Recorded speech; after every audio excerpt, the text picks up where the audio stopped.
Hello दोस्तों, कैसे हैं आप लोग। अच्छे होंगे, आशा करता हूँ आप बहुत अच्छे होंगे, स्वस्थ होंगे, मस्त होंगे। और आपका जो प्रक्रिया चल रही है अपने दैनिक जीवन को अच्छा बनाने के लिए, वो भी सब सही चल रही होंगी। तो आज हम बात करने वाले हैं वर्तमान और भविष्य के संबंध में। वर्तमान और भविष्य का जो संबंध है वो बड़ा ही रोचक संबंध है। हमारा जो भविष्य होता है वो हमारे वर्तमान पर निर्भर करता है।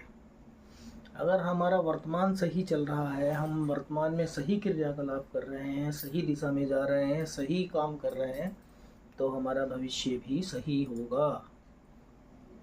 वो अलग चीज़ है 1% किसी के साथ में कुछ हो जाए ऐसा कि हाँ गलत हो जाए, बाकी हमारा जो भविष्य होता है वो वर्तमान के हिसाब से ही निर्धारित होता है।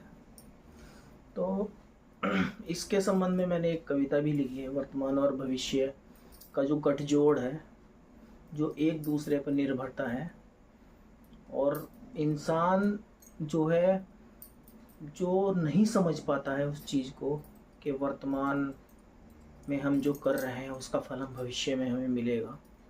तो कुछ लोग ऐसे हैं जो समझ लेते हैं उस चीज़ को और वो अपने वर्तमान को अच्छे से लेके चलते हैं, तो उनका भविष्य भी अच्छा होता है। कुछ लोग ऐसे हैं कि वो बस सोचते हैं अरे नहीं कुछ नहीं है, तो वे वर्तमान में ध्यान नहीं देते हैं, पूरा मौज मस्ती उल्टे सीधे काम करते हैं, तो उनका भविष्य भी उसी हिसाब से होता है। तो इसी परिप्रेक्ष्य में मैंने एक कविता लिखी है, मेरी स्वरचित कविता है जिसका शीर्षक है भविष्य। तो उसको मैं आपके सामने पेश कर रहा हूँ। अच्छी लगे तो लाइक ज़रूर करना वीडियो को और शेयर करना। कविता कुछ इस प्रकार है।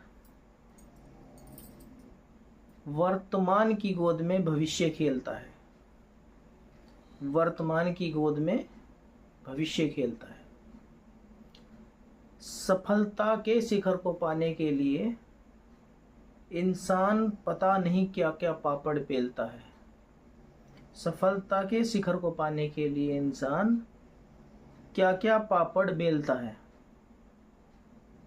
तरक्की के लिए हर मुश्किल परेशानी को हंसी हंसी झेलता है। तरक्की के लिए हर मुश्किल हर परेशानी को हंसी हंसी झेलता है। वर्तमान में जो बीज हम बोते हैं, वर्तमान में जो बीज हम बोते हैं वही हमारे लिए भविष्य उड़ेलता है, वही हमारे लिए भविष्य उड़ेलता है।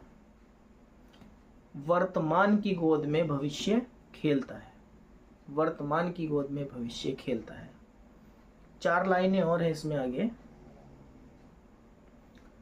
बड़ी ही इंटरेस्टिंग लाइन है, और ये उन लोगों के लिए है जो अपने जीवन में पूरी मौज मस्ती काट रहे हैं, ऐश ले रहे हैं हर तरह से, हर व्यसन में, हर फन में वो मजा ले रहे हैं पूरा, और बाद में जो उनका हश्र होता है वो बहुत बुरा होता है। तो वो बाद में क्या कहते हैं पता है, उसके बारे में मैंने लिखा है। अपनी असफलताओं का दोष नकारा दूसरों पर डालता है, अपनी असफलताओं का दोष नकारा दूसरों पर डालता है। वर्तमान में भविष्य की चिंता किए बिना, वर्तमान में यानी जो चल रहा है उसमें भविष्य की चिंता किए बिना हर दोष को वो पालता है, हर दोष को वो पालता है। उतर जाता है पटरी से इंजन की तरह, उतर जाता है पटरी से इंजन की तरह, और अपने को ना वो संभालता है। भूल क्यों जाता है ऐसा इंसान, भूल क्यों जाता है ऐसा इंसान कि वर्तमान की गोद में ही तो भविष्य खेलता है। वर्तमान की गोद में ही भविष्य खेलता है। तो बड़ी ही सुंदर लाइन इसमें लिखी है उन नकारा लोगों के लिए जो नकारात्मक सोच से भरे पड़े हैं, जो पूरी जिंदगी ऐश काटते हैं और बाद में कहते हैं नहीं ये ऐसे है ये वैसे है, हमारे लिए किसी ने कुछ नहीं किया और हमने तो बस हमारा तो किसी ने साथ ही नहीं दिया जो हम कुछ कर लेते। वो दूसरों पर अपनी असफलताओं का ठीकरा फोड़ता है। तो इसी कितनी अच्छी लाइन लिखी है इसमें, अपनी असफलताओं का दोष नकारा दूसरों पर डालता है। यानी वो नकारा ही है एक तरह से, जो काम को अंजाम नहीं दे रहा, जो सुचारू रूप से काम को अंजाम नहीं दे रहा, वो नकारा होता है। तो कुल मिला के मैंने भविष्य और वर्तमान का जो गठजोड़ है, जो उनकी एक दूसरे पर निर्भरता है, उसके परिप्रेक्ष्य में ये एक कविता लिखी थी जो आपके सामने मैंने पेश की। अगर आपको अच्छी लगी हो तो इसे कृपया लाइक करें, वीडियो को शेयर करें, चैनल को सब्सक्राइब करें और मिलते हैं आपसे अगली वीडियो में। तब तक के लिए बाय।